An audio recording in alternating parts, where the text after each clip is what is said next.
So రీసెంట్గా కొన్ని films వచ్చాయి పాక్స్ యాక్ట్ కింద మీద. So when ever there is a film on a certain law that protects the rights of women, sorry ఇంగ్లీష్లో అడుగుతున్నాను. So తెలుగులో అడగండి. సో అలాంటి సినిమాలు చేసినప్పుడు, ఎస్పెషలీ ఉమెన్ రైట్స్ మీద ఉన్న లాస్ మీద సినిమా తీసినప్పుడు, దాని లా వల్ల ఉన్న ఉపయోగం కన్నా దానివల్ల వచ్చే నష్టాల మీద సినిమాలు ఎక్కువ ఉన్నాయి.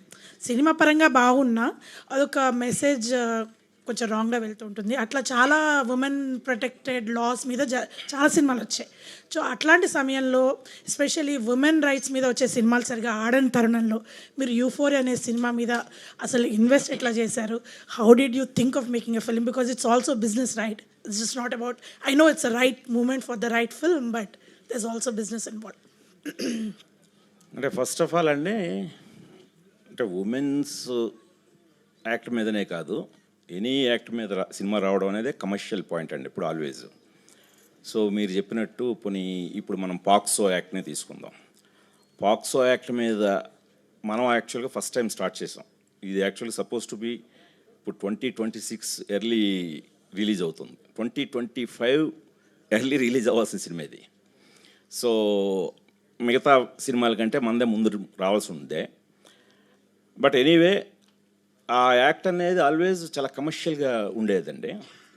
ఇంకా మీరు మిస్యూజ్ అంటారా? మీరు ట్రైలర్లో చూశారు, పాక్సో యాక్ట్ పవర్ ఏంటో చూపిస్తానంటున్న కమిషనర్ జయదేవ్ నాయర్ అని. ఆ పవర్ చూడొచ్చండి ఇందులో. మీరు మిస్యూజ్ ఉండదండి. పాక్సో యాక్ట్ అంటే చెప్పాలంటే చెమట్లకు కారిపోతాయండి. అమ్మ బాబు, ఒక యాక్ట్ తాలూకు ఇది ఇలా ఉంటుందా, పర్యావసనాలు ఇలా ఉంటాయా, ఇంత మన లైఫ్ ఈ రేంజ్కి వెళ్ళిపోతుందా అనేంత సీరియస్నెస్ ఉంటుందండి. సో దీన్ని మించిన కమర్షియల్ పొటెన్షియల్ నాకు ఈ మధ్యకాలంలో వేరే ఏ సోషల్ సబ్జెక్ట్లోని కనిపించలేదు. సో అందుకని నా దృష్టిలో మీకు ఆల్రెడీ పాక్సో యాక్ట్ మీద వచ్చిన సినిమాలు కూడా ప్రూవ్ చేసే పెద్ద హిట్ అయ్యాయి. ఇది తప్పకుండా ఇంకా మంచి హిట్ అవుతుందని కాన్ఫిడెన్స్తో ఉన్నానండి. Thank you. జీవి గారికి మైక్ మార్చండి.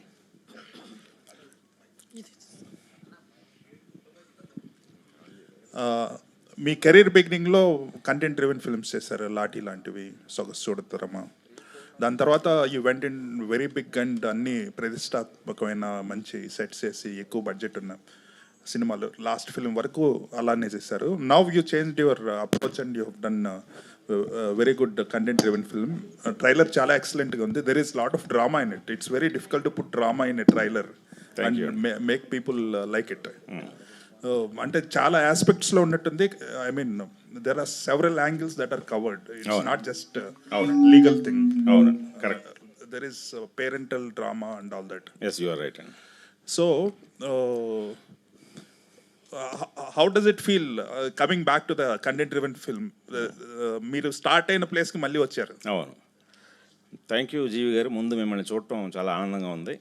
ఎందుకంటే ఇప్పుడు ఈ యూట్యూబ్లు ఇవన్నీ లేని టైంలో మీరు ఐడియల్ బ్రెయిన్ ద్వారా మీ రివ్యూల్ని చూసి ఇన్స్పైర్ పొందిన వాళ్ళం.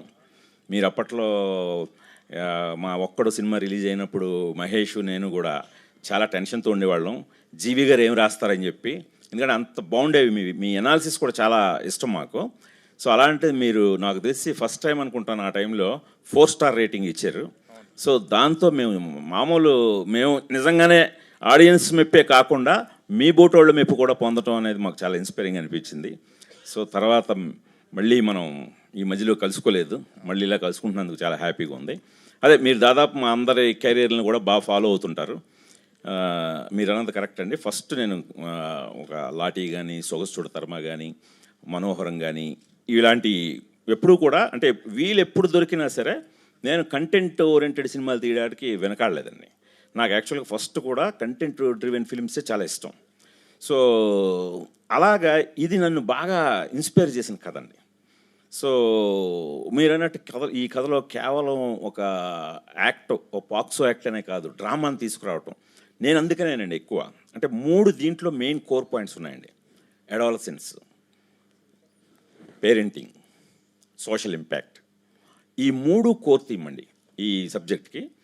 ఈ 3ని కూడా అంటే చాలా జెన్యూన్గా, అంటే మనకి అడ్వాంటేజ్ కొత్త వాళ్ళతో తీసేటప్పుడు అండి టెంప్లెట్లు ఏం ఫాలో అవసరం లేదు, రూల్స్ ఏమి ఉండవు.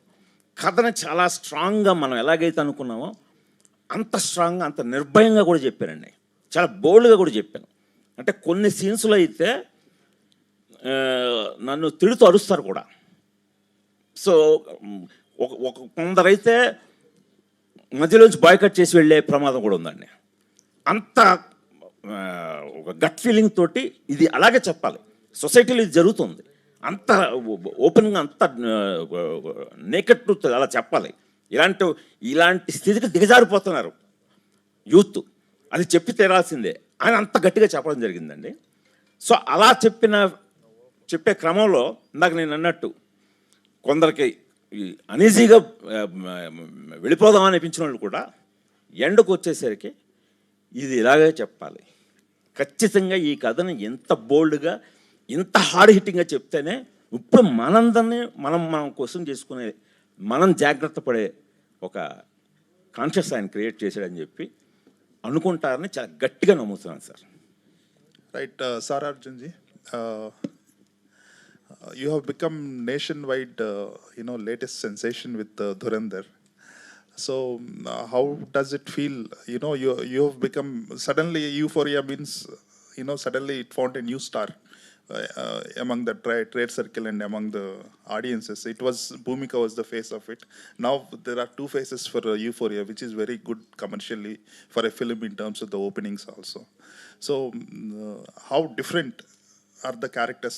There also you have played a college-going girl in Dhurandhar. Here is also adolescent.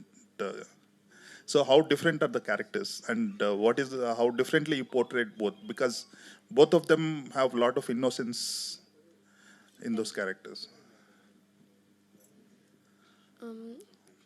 They're very different from each other actually. And I don't want to reveal much about the character Chaitra that I'm playing here, because it's her journey through the course of the film is just it's a very sensitive subject, and I want the audience to feel it for the first time without me spoiling and talking about it. As for Dhurandhar, you saw, and so I feel like, yeah, of course both of the characters are very different cultures, different storylines. And portraying it, I just wanted to be as honest to both of them as I could be. So. Right. One question, Bhumika garu, you are always known as an actress who go by heart. You don't look at the calculations. You don't look at, if you like content, you go there and act in it. And you are also a producer. So you produced films in earlier also. So. This is kind of your comeback film in Telugu after a long gap. So how does it feel to be back? Thank you. I don't know if it's a comeback per se, but because I've been doing films, maybe not very big roles or smaller roles, the length may have differed. But yes, I work on projects which I feel are close to my heart. I don't go by the equation of, yes, business is important for the producer and for people, but yes, the subject should touch my heart. And I'm playing a mother in this film. So you know how the film industry works. You get slotted very fast.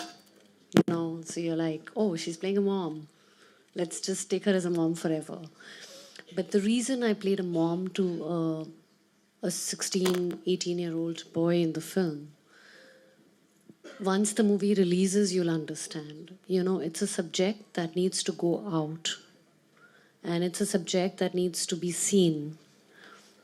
It's a film, it's a script that's very close to my heart. I can relate to it after becoming a mother. So that's why I think I've chosen this film. And it is, like I said earlier as well, it's a very, very special film. I couldn't say any more or less. This film tops my entire career's work.